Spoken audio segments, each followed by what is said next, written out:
It's the time of year that the gypsy moths start making their appearance and start defoliating much of our forest around here.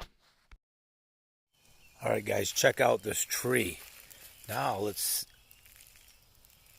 see how much is down here, how many inches worth.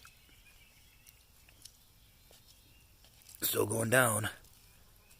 Oh, golly. Oh, God.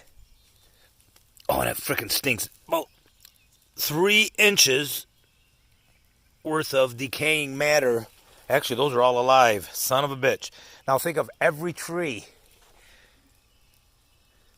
on our property that way.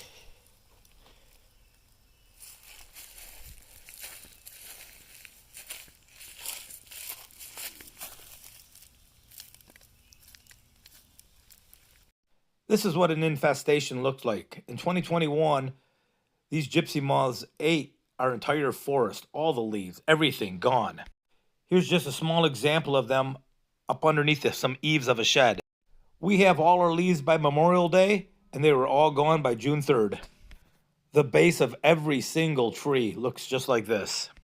Every morning, the gypsy moths make their way to the top of the tree to feast on the canopy. You'll see lots of people put tape around their trees to kind of block them off. We tried everything from flamethrowers to power washers to even buying chemicals from the store. Nothing put these things at bay. They just kept showing up. Here our forest is just about completely gone. That's an entire wheelbarrow full of caterpillars.